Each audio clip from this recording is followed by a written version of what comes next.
হরি হরি হরি বল, হরি হরি বল। রাম বিনা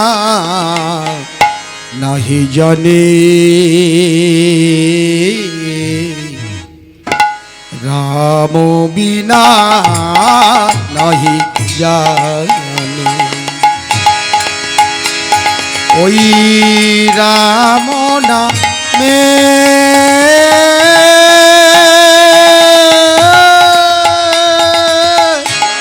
ভিখারি আমি, রাম বিনা নাহি জানে,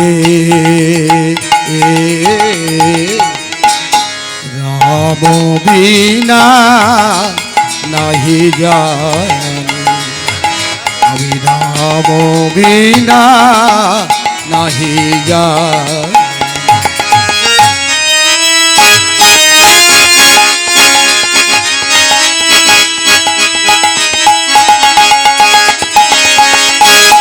না জানি ভজন প্রভু, হরি বল, হরি হরি বল। কি ফুলে জীব বলো ওই রাঙা চর, আমি না জানি ভজন প্রভু, না জানি সাধন, কি ফুলে জীব বলো হরি হরি বল, হরি হরি ওই বল। রাঙা চর, ওই রাম নামে ভিখারি আমি, রাম বিনা নাহি জানে, রাম বিনা নাহি জানে, রাম বিনা নাহি জানে। দেখা তাই গৌর প্রেমানন্দে হরি হরি হরি বল, হরি হরি বল, হরি হরি বল। ও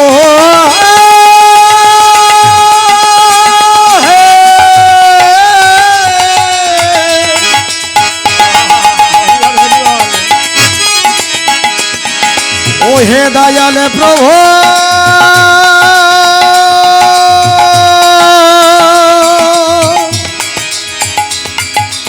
একবার রাখা দা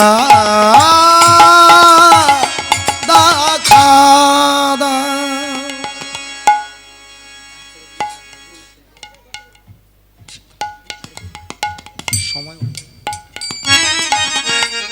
আমা এইভাবে সবরই ওই গুরুদেবের গুণকীর্তন করে। আর ওই যে না গুরুদেব বলে গেছেন সবরই একদিন না একদিন ভগবান আসবে, সেই আশায় সবরই করে কি ওই ভগবানের পথ চেয়ে বসে থাকে,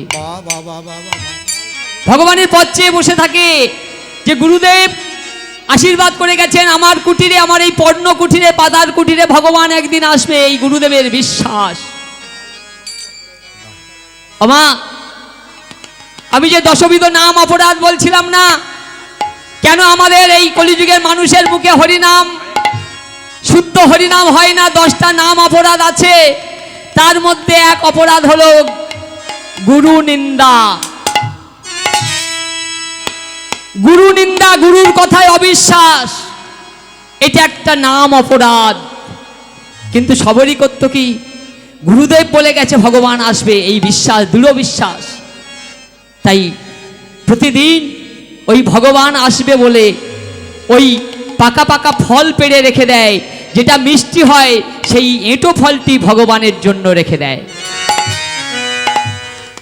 আর প্রতিনিয়ত ভগবানের পথ চেয়ে বসে থাকে, রামের পথ চেয়ে বসে থাকে। একদিন সবরই করেছে কি, একদিন সবরই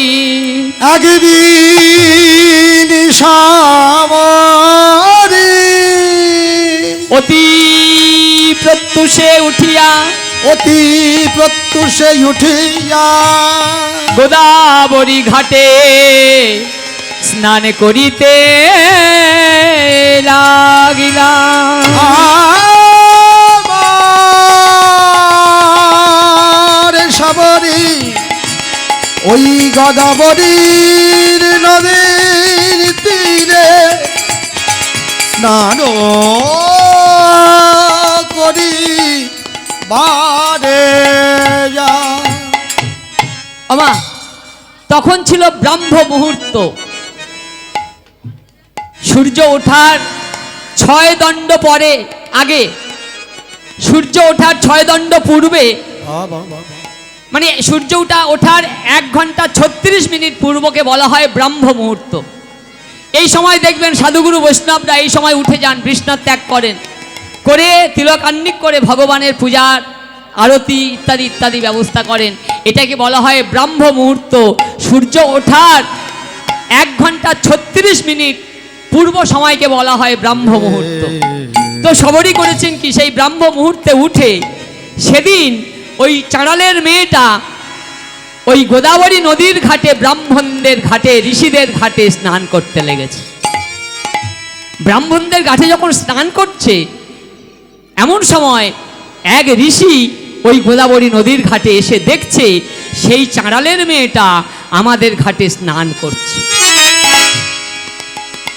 দেখে সেই ঋষি তো ভীষণ রাগান্বিত হয়ে গেছে, রাগান্বিত হয়ে বলছে, এই চাঁড়ালের মেয়ে, এই ম্লেচ্ছ জাতের মেয়ে, পোড়ার মুখী, তোর এত বড় স্পর্ধা, তুই আমাদের ঘাটে স্নান করছিস। সেই সময় আর একজন ব্রাহ্মণ ঋষি ওই ঘাটে এসে হাজির হয়েছে, বলছে, আরে ভাই ব্যাপার কি? বলে, আর ব্যাপার কি, আজ থেকে সব হয়ে গেল। দ্বিতীয় ব্রাহ্মণ তখন বলছেন প্রথম ব্রাহ্মণকে, বলছে, কি হলো? প্রথম ব্রাহ্মণ কি বলছেন? বলে, অপবিত্র হয়ে গেল, অপবিত্র হয়ে গেল, অপবিত্র হয়ে গেল, অপবিত্র হয়ে গেল, চণ্ডালিনী পরশে গঙ্গায় অপবিত্র হয়ে গেল, চণ্ডালিনীর পদ পরশে অপবিত্র হয়ে গেল, চণ্ডালিনী পরশে গঙ্গায় অপবিত্র হয়ে গেল, ওই না চণ্ডালিনীর পরশ পেয়ে গঙ্গায় অপবিত্র হয়ে গেল। এই করে সেই প্রথম, এইবার কি করেছেন সেই প্রথম ব্রাহ্মণ ঋষি, এইবার ওই লোষ্ট্র অর্থাৎ ঢিল নিয়ে নিয়ে শবরীর উপর ছুঁড়ে ছুঁড়ে মারছে। গোদাবরী নদীর ঘাটে যখন স্নান করছে, ওই প্রথম ব্রাহ্মণ ঋষি করেছেন কি, ঢিল নিয়ে, লোষ্ট্র অর্থাৎ ঢিল নিয়ে শবরীর উপর ছুঁড়ে ছুঁড়ে মারছে। আর শবরী কি করছে? ভগবান রামকে জানাচ্ছে, ভগবান রামকে জানাচ্ছে, রাম ছাড়া তো আর কিছু নাই, ভগবান ছাড়া তো তার আর এই পঞ্চবটিতে আর আহা বলার কেউ নাই গো। তাই ওই ঋষি ঢিল ছুঁড়ে ছুঁড়ে মারছে, আর শবরী আকুল প্রাণে কাঁদছেন আর ভগবান রামকে জানাচ্ছে। বলে, ভগবান তুমি এখনো কেন গো নীরব রয়েছো?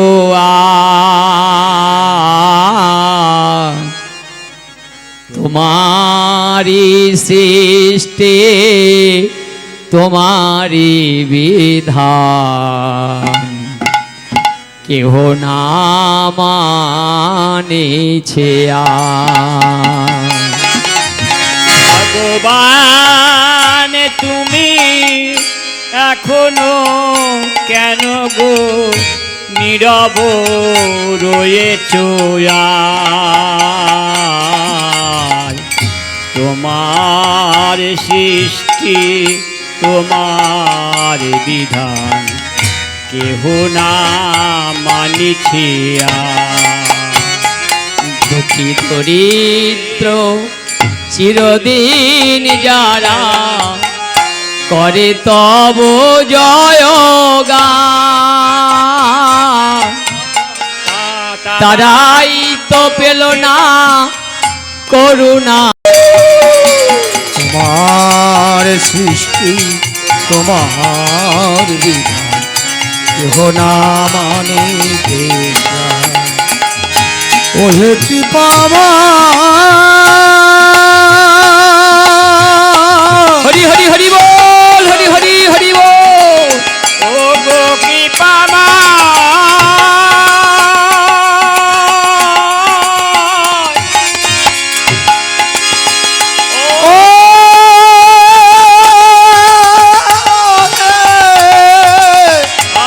হরি হরি হরি বল, হরি হরি হরি বল, হরি হরি বল।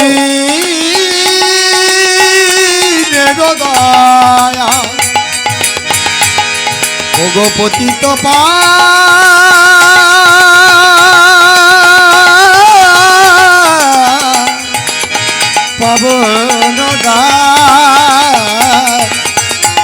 তুমি আগে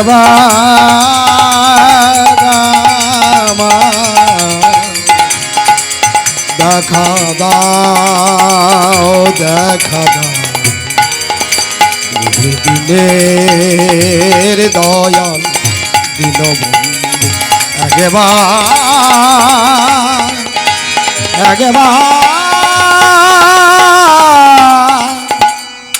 দেখা ওমা, শবরীর উপর যখন সেই ব্রাহ্মণ ঋষি ওই ঢিল ছুঁড়ে ছুঁড়ে মারছে, শবরী তখন ভয়ে আতঙ্কে ওই শবরী ঘাট ছেড়ে, ওই গোদাবরীর ঘাট ছেড়ে, ঋষিদের ঘাট ছেড়ে পলায়ন করতে বাধ্য হলো। কাঁদতে কাঁদতে শবরী যখন চলে গেল, ভগবানকে জানিয়ে গেলে, হে ভগবান, চাঁড়ালের বংশে জন্মগ্রহণ করেছে বলে আমার বেঁচে থাকার কোনো অধিকার নেই। কাঁদতে কাঁদতে যখন ভগবানকে জানালো, ভগবান আর স্থির থাকতে পারলে না গো। ভগবান সব সইতে পারে গো, কিন্তু ভক্তির নয়ন জল ভগবান কোনোদিন সহ্য করতে পারে না। সবরই অঝর নয়নে কাঁদতে কাঁদতে যখন পালালো ভগবান, এতই অপরাধ চাঁড়ালের বংশে জন্মে গ্রহণ করেছি বলে।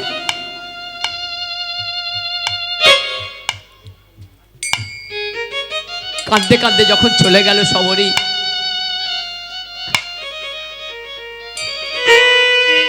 ভগবান অন্তর্যামী রাম অন্তরে জানতে পারলেন সবরীর মতো ভক্ত ত্রেতা যুগে খুব কম ছিল বাবা। ভগবান যখন হৃদয়ে জানলেন, অন্তর্যামী যখন জানলেন যে সবরীর উপরে এই অত্যাচার হয়েছে, ভগবান কি করলেন, রাম কি করলেন? ভক্তের অপমান সহ্য করতে না পেরে কি করলেন ভগবান? বলে সহসা নদীর জল হইল রক্ত প্রায়। ওই সহসা নদীর জল হইল রক্ত সহসা নদীর জল হইল রক্ত প্রায়। ওই সহসা নদীর জল হইল রক্ত আর কৃমি কীট আদি সব ভাসিয়া উঠয়। ওই কৃমি কীটি আদি সব ভাটিয়া উঠায়।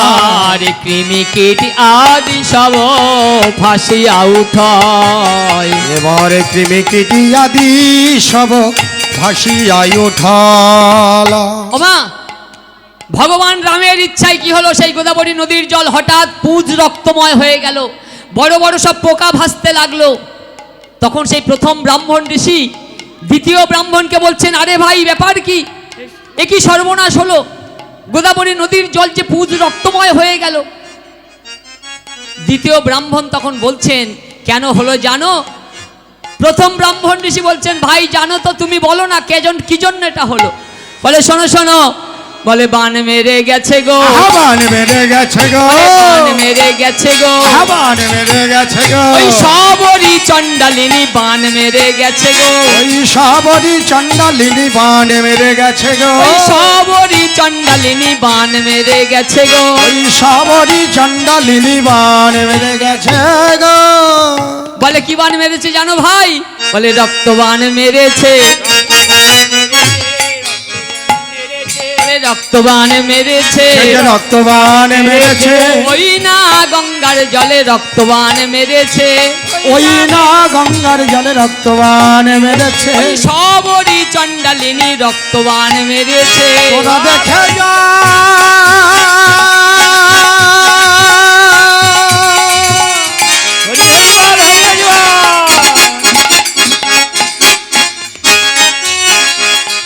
তোরা দেখে যা,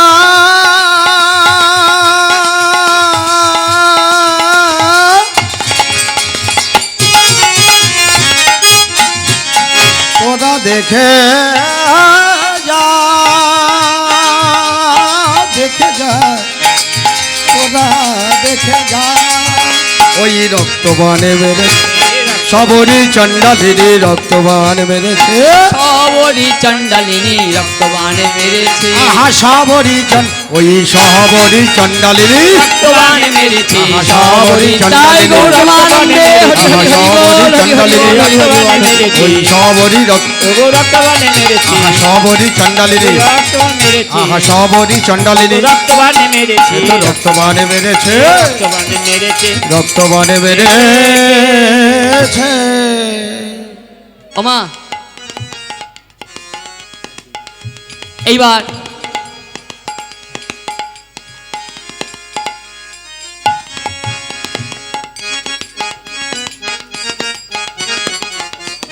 সবরীর উপরে যখন অত্যাচার হলো,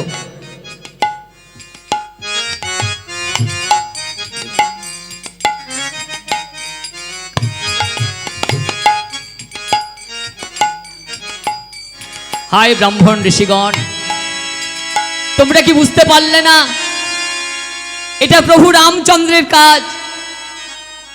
সেই ভগবানের ইচ্ছায় একদিন গোদাবরী নদীর জল স্বচ্ছ শীতল ছিল,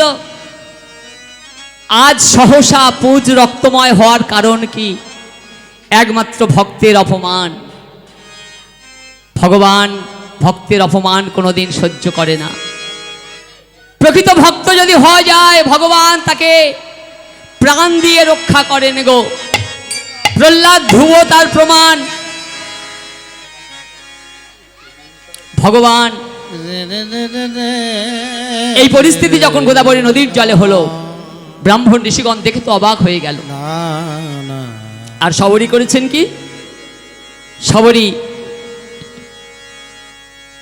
বন থেকে পুষ্প চয়ন করেছে। বন থেকে পুষ্প চয়ন করে ভগবান রামকে পরাবো বলে সুন্দর মালা রচনা করেছে। সুন্দর সুন্দর পুষ্প চয়ন করে ভগবানকে পরাবে বলে, রামকে পরাবে বলে মালা যখন তৈরি করেছেন, ভগবানকে তো আর পাচ্ছে না সামনে, তাই ভগবানের উদ্দেশ্যে কি করলেন সবরী? সেই মালাটি নিয়ে গোদাবরী নদীর জলে ভাসিয়ে দিয়েছেন। গোদাবরী নদীর জলে ভাসিয়ে দিয়েছেন। বরজারে মালা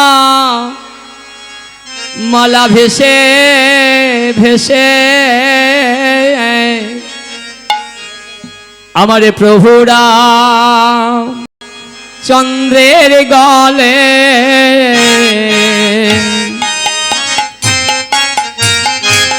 আমার প্রভু রামচন্দ্রের গলে যারে মালা ভেসে ভেসে প্রভু রাম চন্দ্রের গলে ওরে যতনে করে গেঁথেছি রে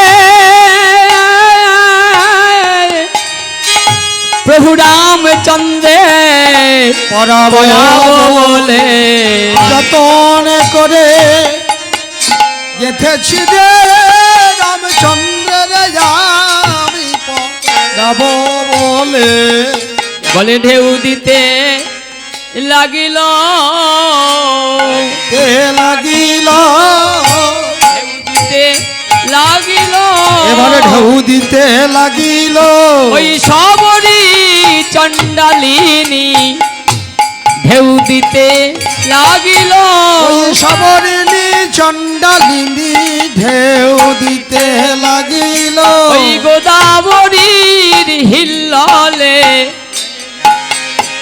চেয়েছে গোদাবরী ললে যেতেছে মালা ভেসে যে যায় রে মালা ভেসে যে যায় গো ভেসে যে যায় রে মালা ভেসে যে যায় গো ওই সবরই প্রীতি দিয়ে গাথা মালা ভেসে যে যায় গো সাবরী ওই প্রীতি। সাবরীর গাথা ওই সাবরীর গাথা মালা ভেসে যে যায় রে সবরই সাবরীর গাথা তাই গৌরমানন্দে হরি হরি হরি বল হরি হরি হরি বল আমার সাবরীর গাথা মালা ওই সাবরীর গাথা মালা আজি ভেসে যে যায় গো ওমা এদিকে ভক্তবৎসল ভগবান রামচন্দ্র পিতৃসত্য পালনের জন্য সীতা এবং লক্ষ্মণকে সঙ্গে নিয়ে পঞ্চবটি বনের এক প্রান্তে কুঠির নির্মাণ করলেন। ভগবান রামচন্দ্র কুঠির নির্মাণ করে কি করছেন? সীতা দেবীকে সঙ্গে নিয়ে আর ওই গোদাবরী নদীর জলে স্নান করতে নেমেছে। স্নান করতে যখন নেমেছে সীতা দেবী বলছেন, প্রভু আজ আমরা একসঙ্গে জলের মধ্যে ডুব দেব, দেখব কে কতক্ষণ ওই জলের মধ্যে ডুব দিয়ে থাকতে পারে। সীতা দেবী যখন বলেছেন, প্রভু বলছেন ঠিক আছে তাই হবে।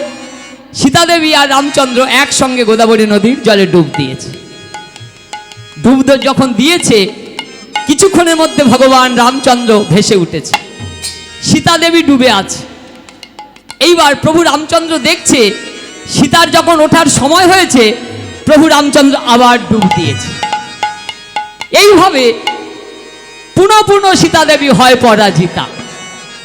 যখন সীতা দেবী ওঠার সময় হয় রামচন্দ্র আবার ডুব মারে, সীতা দেবী বারবার হেরে যাচ্ছে। এইবার সীতা দেবী কি করেছেন?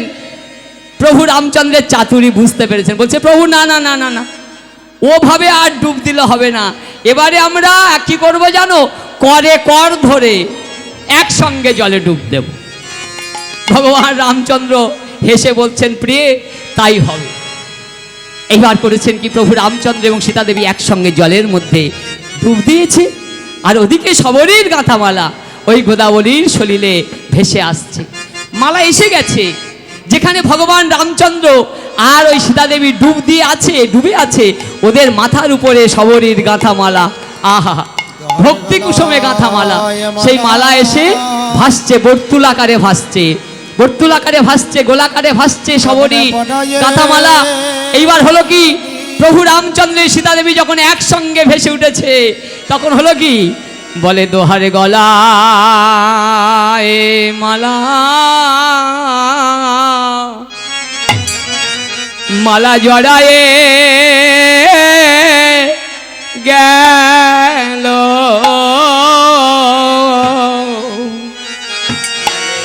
হরি হরি হরি হরি বল, হরি হরি বল, হরি হরি বল, হরি বল। মালা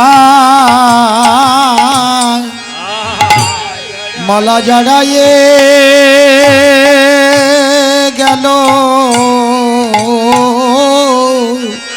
ওই সবরী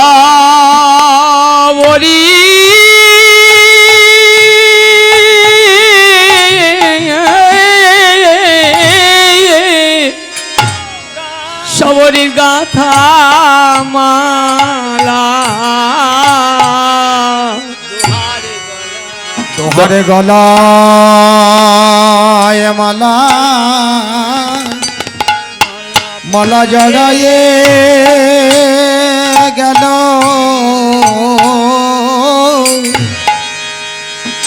ওই সবরিনী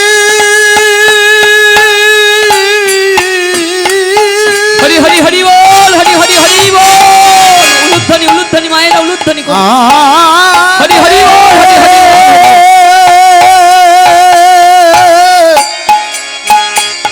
ওই সবরিনী গাথা ওই সবরিনীর গাথা মালা কেমন তোহারে গলে জোড়াইয়ে গেল গা রে ওই না সবরিনী চন্দালিনীর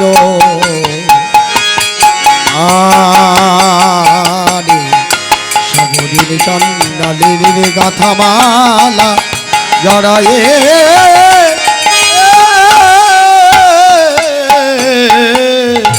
তোহারে গলায় মালা মালা জড়ায়ে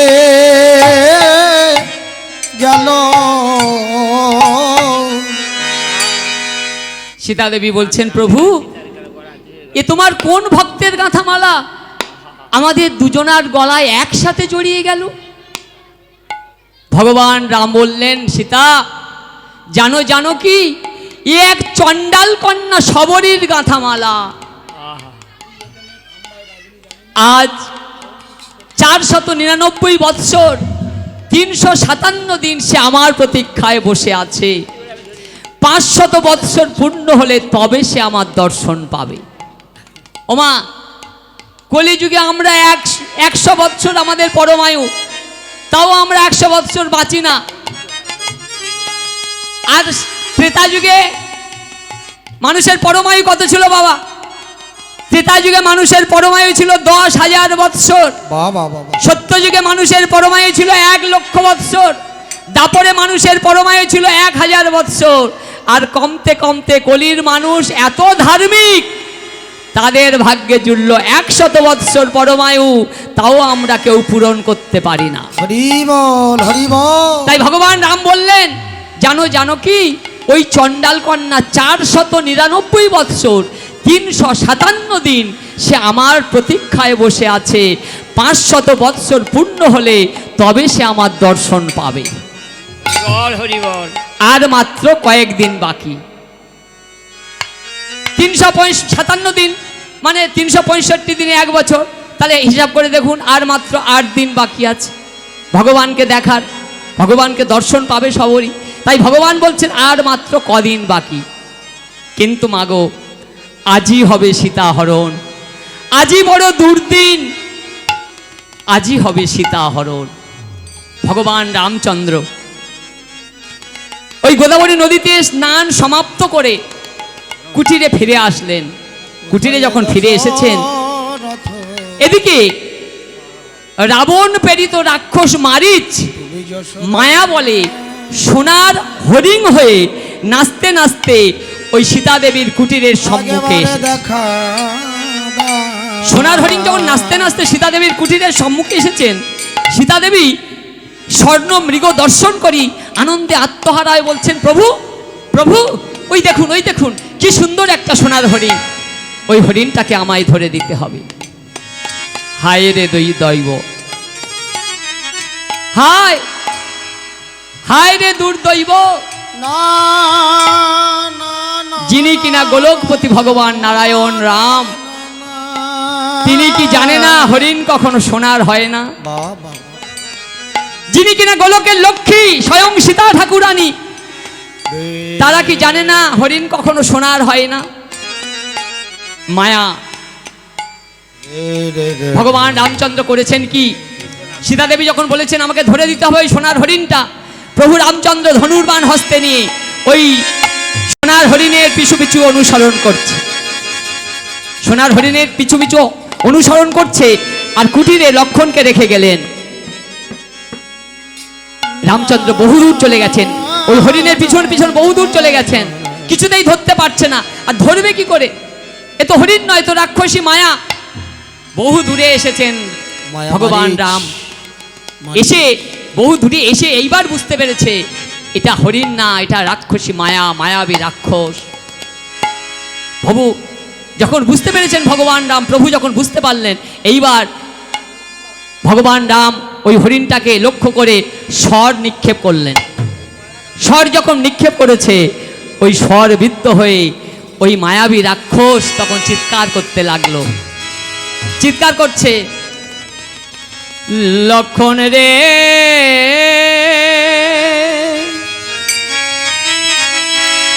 প্রাণ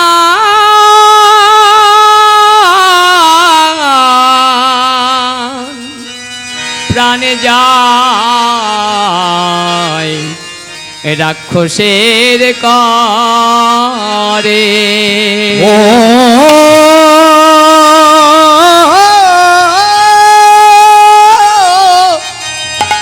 ওরে লক্ষ প্রাণে যা ওই মায়া রাক্ষসের তরে। লক্ষ প্রাণ যায় রাক্ষসের করে। এই করুণ আর্তনাদ সীতা দেবীর কর্ণকুহরে প্রবেশ করল। সীতা দেবীর কর্ণকুহরে যখন এই চিৎকার, এই আর্তনাদ প্রবেশ করেছে, সীতা দেবী বলছেন, লক্ষণ লক্ষণ, আমার মনে হয় তোমার দাদা বড় কোনো বিপদে পড়েছে। ঠাকুর লক্ষণ বলছেন, মাগো, যার নামে এই অনন্ত কোটি ব্রহ্মাণ্ডে, যার নামে জীবের সকল বিপদ হরণ হয়ে যায়, সকল বিপদ যার নামে দূরে চলে যায়, সেই বিপদ হরণ অগ্রজ আমার কোনো বিপদেই পড়েননি মা। আমার মনে হয় ওটা কোনো রাক্ষসী মায়া। কিন্তু সীতা দেবী আর স্থির থাকতে পারলেন না। সীতা দেবী আর স্থির থাকতে পারলেন না। লক্ষণের উপর দুর্বাক্য ব্যবহার করতে লাগলেন। লক্ষণের উপর যখন দুর্বাক্য ব্যবহার করছে সীতা দেবী, অগত্যা লক্ষণ ধনুর বাণ হস্তে নিয়ে কাঁদতে কাঁদতে কুটিরের বাহির হয়ে পড়লেন। বলে, তবে যাই চলে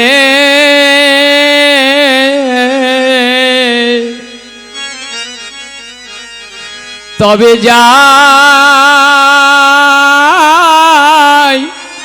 বনে। মাগো আমি যাই চলে, তবে আমি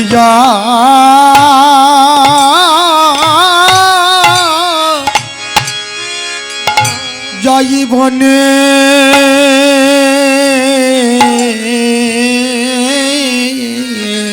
তুমি এসো না, এসো না,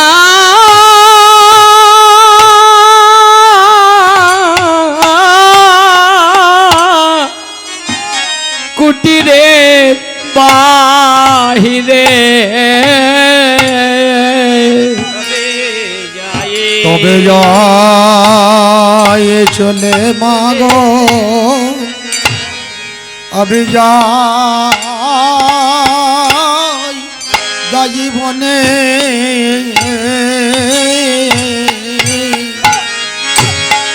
তুমি আরে এসো না,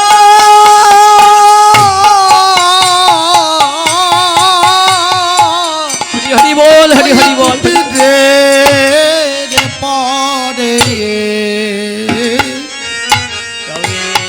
তবে যাই চলে, তবে যাই বনে। বলে, না জানি কখন হবে অঘটন। তবে যাই চলে মাগো আমি যাই বনে। মা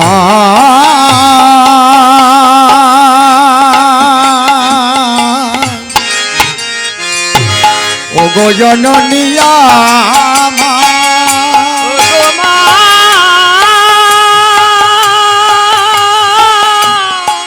হরি হরি হরি বল, হরি হরি হরি বল।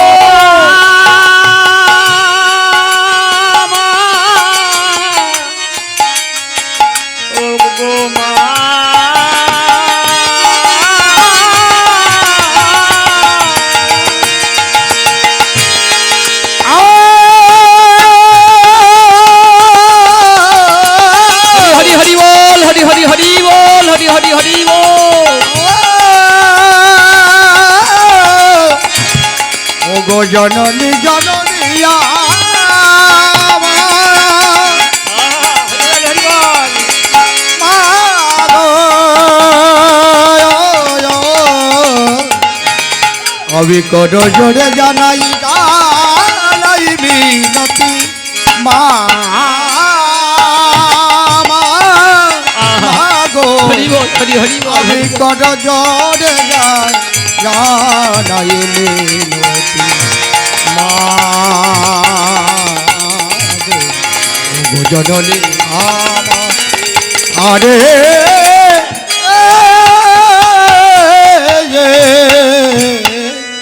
তবে আমি যা চলে মাগো, তবে যাবে যাই মনে। ওমা, লক্ষণ ঠাকুর যখন কুঠির ছেড়ে কাঁদতে কাঁদতে চলে গেল, সেই অবসরে শূন্য গৃহ পেয়ে লঙ্কার সেই দুষ্টমতি রাবণ সীতা দেবীকে হরণ করে নিয়ে চলে গেল। সীতা দেবীকে যখন হরণ করে নিয়ে চলে গেল রাবণ, এদিকে ভগবান রামচন্দ্র ওই রাক্ষস মারিচকে মেরে আর ফিরছে। বনের মধ্যে লক্ষণের সঙ্গে দেখা হয়ে গেল ভগবান রামের। লক্ষণ, লক্ষণ, তুই কুঠির ছেড়ে চলে এলি ভাই, না জানি সীতার কোনো বিপদ হলো, চলো ভাই চলো। রামচন্দ্র এবং লক্ষণ ওই কুটিরের দিকে অগ্রসর হচ্ছে। কুটিরের নিকটে আসি রামচন্দ্র বলছে, লক্ষণ দেখো দেখো, দূর হতে জানকী আমাকে দেখতে পেয়ে ওই কুটিরের মধ্যে লুকিয়ে পড়েছে। তড়া করি ভগবান রামচন্দ্র কুটিরের মধ্যে এলেন, এসে দেখলেন কি কুটির শূন্য।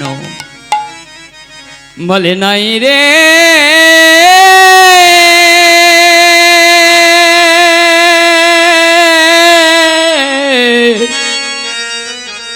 সীতা না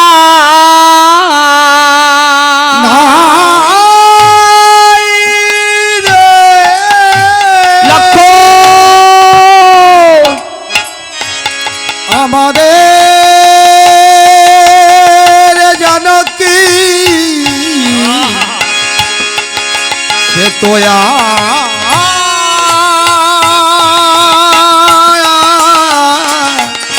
আর নাই নাই সে তো নাই,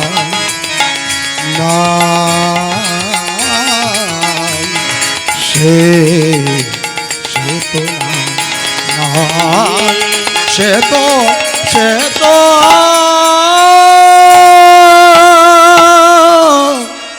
না সীতা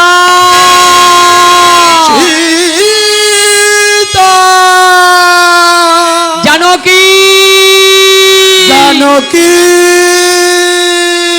বৈদেহী ওই ও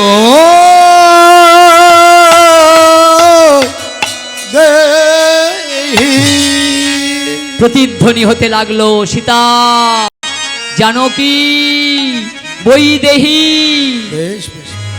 রামচন্দ্র লক্ষণকে বলছেন, লক্ষণ ভাই রে, সত্যি সত্যিই কি আমরা জানকীকে হারালাম? বলে পিতৃ রাজ্য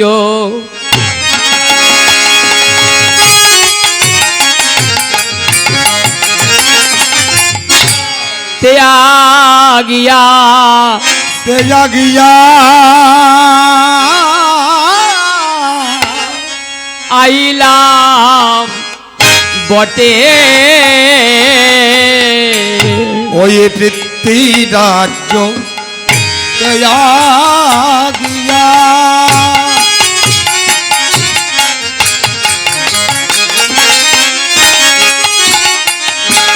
ওরে লক্ষণ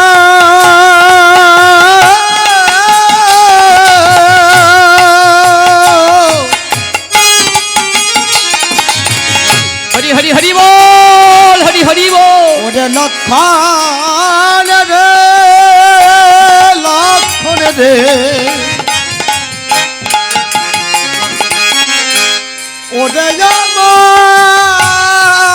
আমার লক্ষণ রে ওই বৃত্তি রাজ্য তুয়া গিয়া আইলাম বটে, আমরা যাইলাম বনে আর বহু সুখে ছিনু মোরা বাবা বাবা গোদাবরী তটে। আমরা মহাসুখে ছিলাম মোরা গোদাবরীর তটে। লক্ষণ, লক্ষণ, অন্বেষণ করো লক্ষণ, অন্বেষণ করো কোথায় আমার জানকী।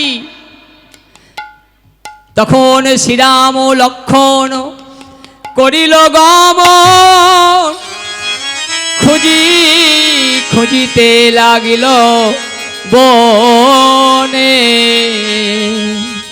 আবার মাঝে মাঝে ডাকে রে, আবার মাঝে মাঝে ডাকে, মাঝে মাঝে ডাকে রে, ওই জানকী বই দেহি বলি, মাঝে মাঝে ডাকে রে, জানকী বলি মাঝে ডাকে রে, আর জানকী বই দেহি বলি, মাঝে মাঝে ডাকে রে। মাঝে মাঝে ডাকে রে। এইভাবে ভগবান রামচন্দ্র উচ্চ স্বরে সীতাদেবীর নাম ধরে ডাকছেন। আজ প্রভু রামচন্দ্রের প্রাণ ওষ্ঠাগত, সীতার শোকে ভগবান রামচন্দ্র দিশেহারা। লক্ষণ, আর যে আমি চলতে পারছি না ভাই, আর যে আমি চলতে পারছি না, পিপাসায় আমার কণ্ঠ তালু শুকিয়ে আসছে, একটু জল দে লক্ষণ, একটু জল দে, আমি আর চলতে পারছি না। লক্ষণ বলছে, দাদা দাদা, আমরা তো গভীর বনের মধ্যে চলে এসেছি, এখানে জল কোথায় পাবো দাদা? লক্ষণ, লক্ষণ জল অন্বেষণ করো, লক্ষণ জল অন্বেষণ করো, প্রাণ যায়।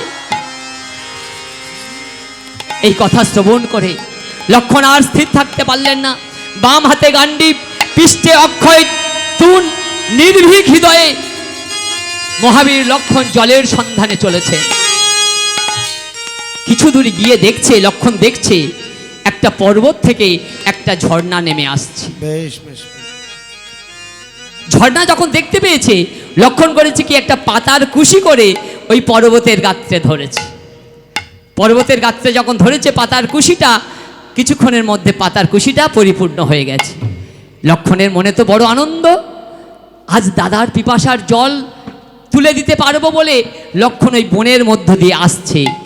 তাড়াতাড়ি করে আসছে লক্ষণ, দাদার পিপাসা পেয়েছে, তাড়াতাড়ি করে ওই পাতার কুশিটা নিয়ে আসছে। আর এমন সময় ওই বনের মধ্যে গাছের ডালে একটা মাছরাঙা পাখি বসেছিল। মাছরাঙা পাখিটা করেছে কি, হঠাৎ ছোঁ দিয়ে ওই লক্ষণের হাতের পাতার কুশিটা, জলপূর্ণ পাতার কুশিটা ফেলে দিয়ে দিয়েছে। জলপূর্ণ পাতার কুশিটা যখন ফেলে দিয়েছে, লক্ষণ তো একেবারে রেগে আগুন হয়ে গেছে। রেগে গিয়ে কি করছেন, ওই পৃষ্ঠে তুন নিয়ে, স্বর নিয়ে ওই পাখিটির দিকে লক্ষ্য করেছে। পাখিটিকে মারার জন্য পাখিটিকে যখন লক্ষ্য করেছে, পাখিটি তখন মানুষের মতো কথা বলে উঠল। পাখিটা মানুষের মতো কথা বলছে তখন, লক্ষণ ঠাকুর, কাউকে নিধন করার পূর্বে তার অপরাধটা জানতে হয়। কোন অপরাধে তুমি আমার প্রাণ নাশ করবে? কি অপরাধ করেছি আমি? লক্ষণ বলছেন, রে মূর্খ, তুই আমার দাদার পিপাসার জল তুই ফেলে দিলি, আর তোর অপরাধ। তখন সেই মাছরাঙা পাখিটা কি বলছে, বলে ও তো জল নয়, জল নয়, ও তো জল নয়, জল নয়, জল নয়, জল ও তো জল নয়, জল নয়, জল নয়, জল ওই জটায়ু পক্ষীর লালা, জল নয়, জল নয়, জটায়ু পক্ষী নয়, জল নয়, জল ও যে জটায়ু পক্ষীর লালা, জল নয়, জল নয়। ও যে জটায়ুর পক্ষী ডানা, জল নয়, জল না। লক্ষণ ঠাকুর, তুমি যেটাকে জল বলে মনে করে নিয়ে যাচ্ছ, ওটা জল নয়, ওটা জটায়ু পক্ষীর লালা। ওই যে পর্বত দেখতে পাচ্ছ, ওই পর্বতের উপরে পক্ষীরাজ জটায়ু অর্ধমৃত অবস্থায় পড়ে আছে, ওই পর্বতের উপরে গেলে তুমি সীতা দেবীর সমস্ত সংবাদ জানতে পারবে। ওমা, এখানে ওই মাছরাঙা পাখিটি কে ছিল গো? মাছরাঙা পাখিটি ছিল পবনদেব। পবনদেব মাছরাঙা পাখির বেশ ধারণ করে ওই সীতা দেবীর সন্ধান বলে দিয়ে গেলেন। এইবার তরা করি লক্ষণ ভগবান রামের কাছে এসেছেন, বলে তরিতে লক্ষণ করিল গমন যথায় রাম রঘুবর। এবার তরিতে লক্ষণ করিল গমন যথায় রাম রঘু মনে। বলে দাদা সন্ধান পেয়েছি, আমি সন্ধান পেয়েছি, ওই মাতা জানকীর সন্ধান পেয়েছি। ওই মাতা জানকীর সন্ধান পেয়েছি। দাদা দাদা, ওই পর্বতের উপরে গেলে আমরা সব জানতে পারবো। এই বলে লক্ষণ ঠাকুর কি করেছেন, বলে তখন তরিতে লক্ষণ করিল গমন উঠিল পর্বত পারে। আমার আমার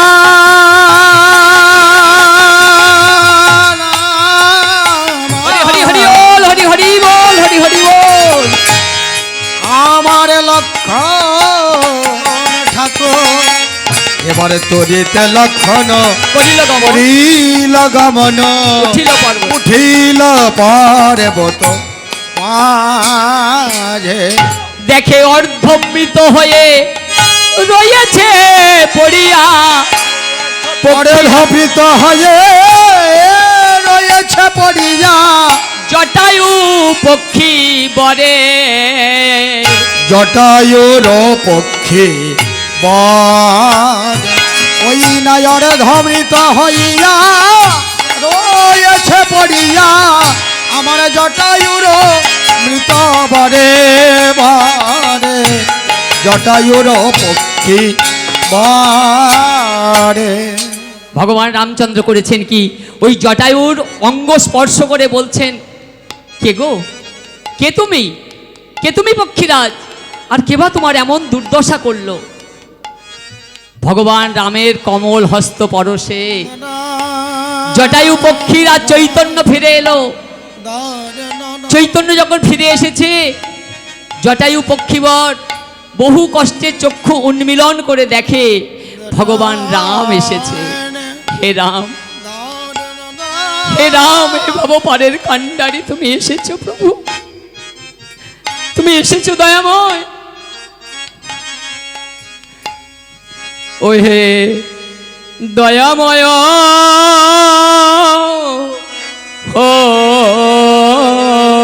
হরি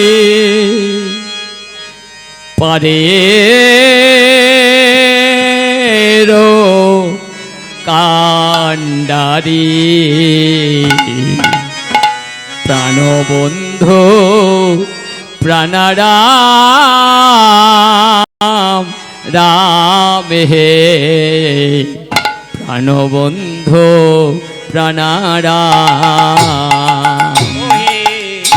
দয়াময় হরি পারের কান্ডারে দয়াময়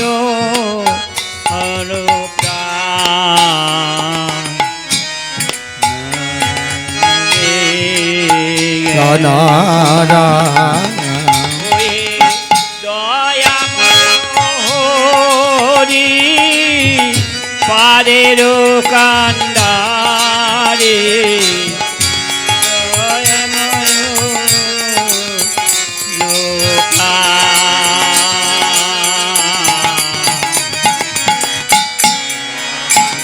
বন্ধু প্রাণারাম নবীন লীলা দো শীতল সুখদ তুমি নবীন নীলাদ শীতল সুখদ পূর্ণ ব্রহ্ম পূর্ণ কাম নবীন নীলাদ শীতল সুখদ পূর্ণ ব্রহ্ম প্রাণ হরি হরি হরি বল ওহে দয়াময় জয় গৌরবানন্দে হরি হরি হরি বল রো কন্ডারি পূর্ণ ব্রহ্ম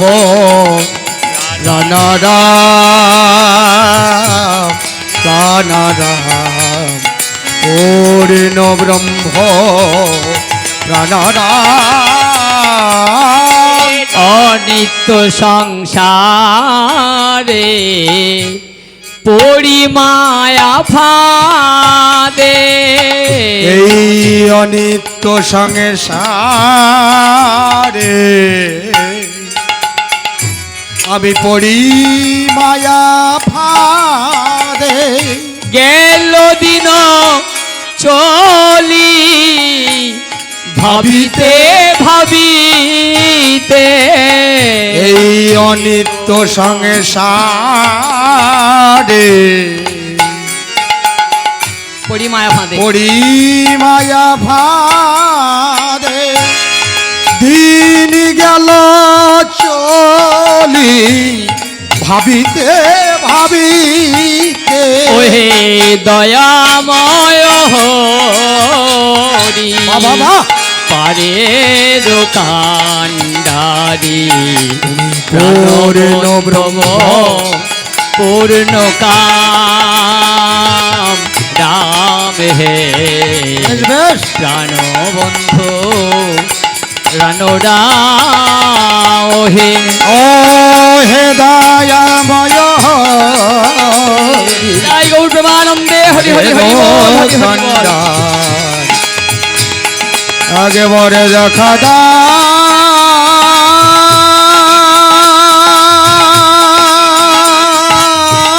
হরি হরি হরি বল হরি হরি বল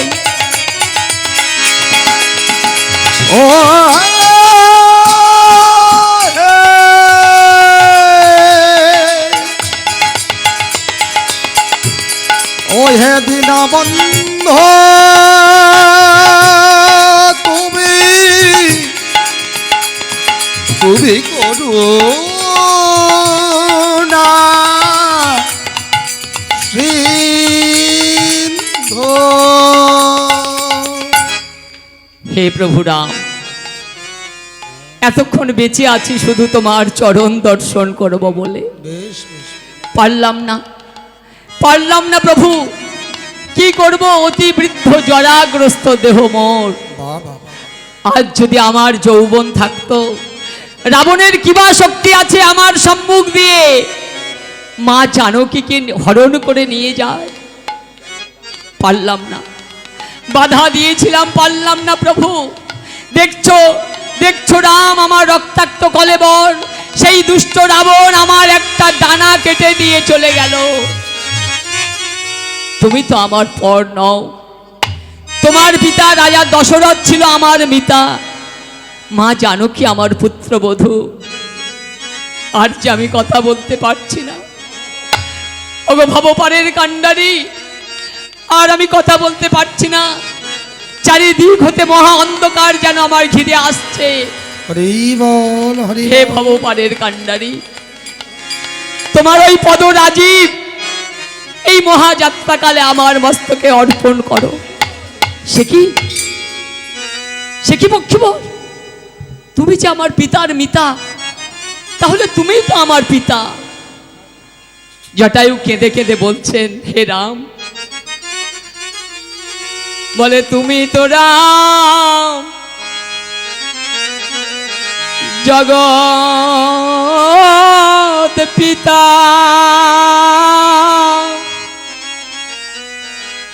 ওগো তোমার ভাই হয়ে কে পিতা আরে তুমি তো রাম জগৎ পিতা, তোমার আবার হয় কে পিতা। ও হে প্রভু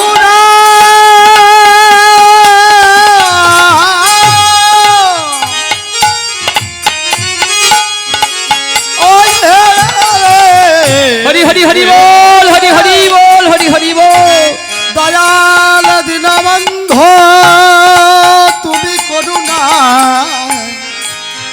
তুমি করুণা দর্শন ওই তুমি তোরা জগত পিতা। তোমার আবার কি হয় পিতা? বলো বলো তোমার আবার হয় কে পিতা। আমার মা জানকী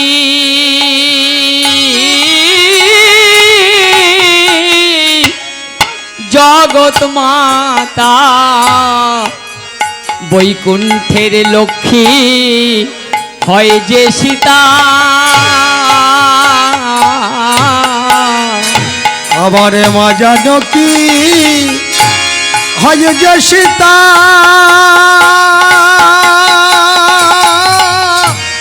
বৈকুণ্ঠের লক্ষ্মী আমারে হয় মা সীতা।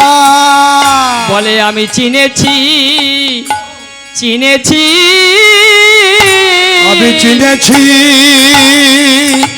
চিনেছি, তুমি বৈকুণ্ঠের নাথ। আমি চিনেছি চিনেছি, বৈকুণ্ঠের নাথ আমি চিনেছি চিনেছি। আসতে বাবু আমা ভক্তবৎসল ভগবান রাম করলেন কি? নিজের পায়ের ধুলি ভগবান রাম তো তিনি অনন্ত কোটি ব্রহ্মাণ্ডের মালিক, নিজ পদ রাজীব ভক্তবৎসল জটায়ুর মস্তকে দিলেন। জটায়ু করলেন কি? ভগবান রামের সীতারামের গুণগান করতে করতে জটায়ু পক্ষীবর শেষ নিঃশ্বাস ত্যাগ করলেন। জটায়ু পক্ষীবর যখন শেষ নিঃশ্বাস ত্যাগ করলেন, ভগবান রামচন্দ্র লক্ষণকে বলছেন, লক্ষণ লক্ষণ এই পক্ষীবর আমাদের পিতৃতুল্য, এর দাহ কার্য করা আমাদের উচিত। তুমি তুমি শুষ্ক কাষ্ঠ সংগ্রহ করো লক্ষণ। এইবার লক্ষণ ঠাকুর করেছেন কি?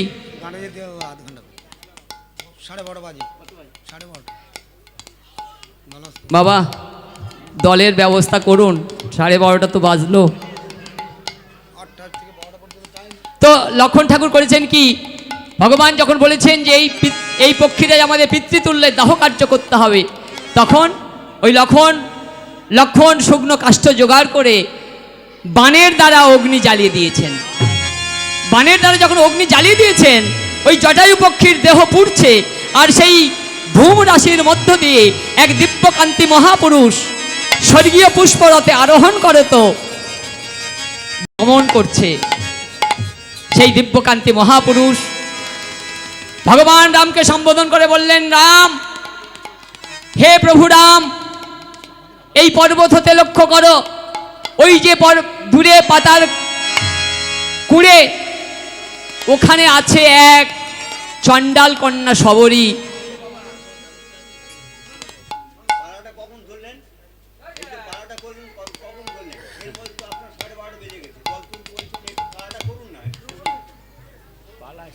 হরি বল হরি বল হরি বল। বেশ বেশ বেশ, একটা পর্যন্ত চালাই, সেই একটা পর্যন্ত হবে, অসুবিধা নেই। না না, বাবু বলছেন বয়স্ক মানুষ। আচ্ছা ঠিক আছে, আর একটু চালাই না, শেষ করি। বেশ বেশ বেশ। যখন শুনলেন ভগবান রামকে বললেন, সেই দিব্যকান্তি মহাপুরুষ ভগবান রামচন্দ্র শ্রবণ করে করলেন কি, সেই পর্বত থেকে নেমে ভগবান রামচন্দ্র এবং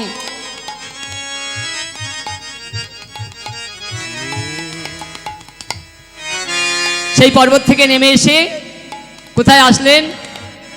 জটায়ু পক্ষীর আহা শবরীর সেই কুটির লক্ষ্য করে, সেই চণ্ডাল কন্যা শবরীর কুটির লক্ষ্য করে সেই কুটিরের সম্মুখে এসে ডাকতে লাগলেন, ভগবান রাম আর লক্ষ্মণ ঠাকুর এসেছেন কোথায় গো? সেই চণ্ডাল কন্যা কুটির শবরীর কুটিরের দ্বারে এসে দাঁড়িয়েছে।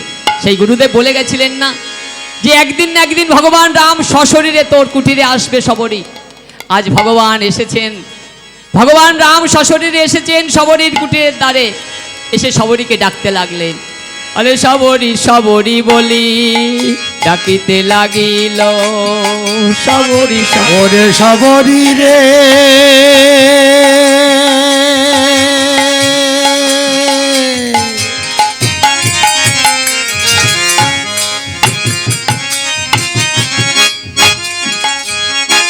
ওরে শবরী রে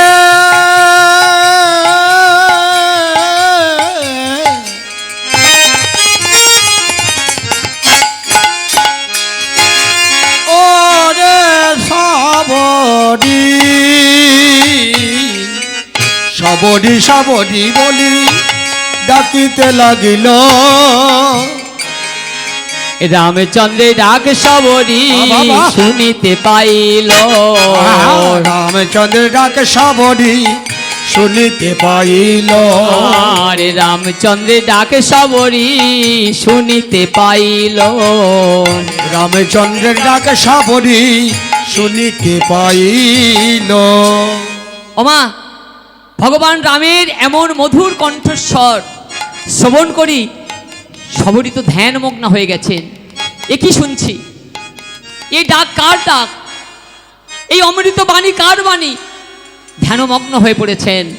ভগবান রামচন্দ্র কাছে এসে শবরীর মস্তকে হাত দিয়ে বলছেন, শবরী শবরী তুমি চেয়ে দেখো, চেয়ে দেখো শবরী, আমি এসেছি, আমি রামচন্দ্র এসেছি। শবরী তুমি চেয়ে দেখো, আমি এসেছি। চমকে উঠেছে শবরী, চমকে উঠে দেখছি শবরী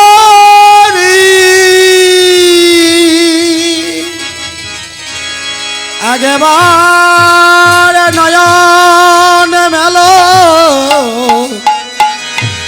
দেখো সম্মুখে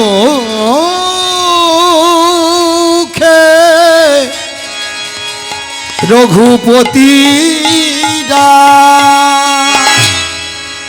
শবরীকে দেখে চমকে উঠেছে। শবরী এইবার বলছে, প্রভু তুমি আসবে তা আমি জানি, প্রভু তুমি আসবে আমি জানি, কারণ আমার গুরুদেবের আশীর্বাদ কখনো মিথ্যা হয় না। কিন্তু ওগো প্রভু, তোমাকে আজ আমি কোথায় বসতে দেব, কি দিয়ে তোমায় পূজা করব? ভগবান রামচন্দ্র বললেন, শবরী আমাকে তুমি কিছু খেতে দাও, আমি 3 দিন কিছু খাইনি। হ্যাঁ প্রভু, হ্যাঁ প্রভু, হ্যাঁ আমি তোমাকে খেতে দেব প্রভু। বহুদিন হতে আমি তোমার জন্য পাকা পাকা ফল পেড়ে রেখেছি, আমি তোমাকে সেবা দেব প্রভু। এইবার সেই চণ্ডাল কন্যা শবরী, মা হরে কৃষ্ণ,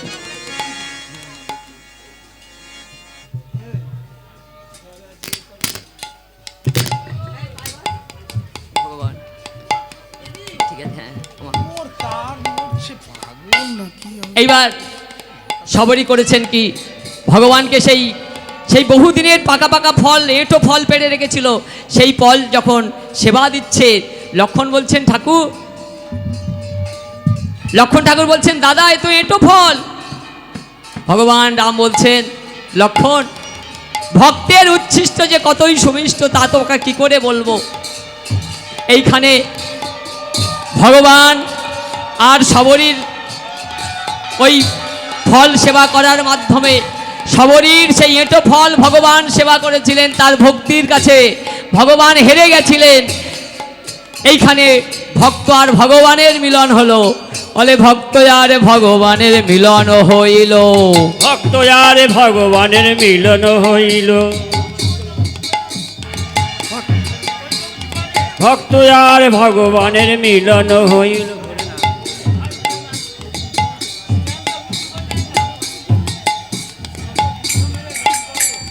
ভক্ত আর ভগবানের মিলন হইল। প্রেমানন্দে সবাই মিলে হরি হরি বলো। প্রেমানন্দে সবাই মিলে হরি হরি বলো।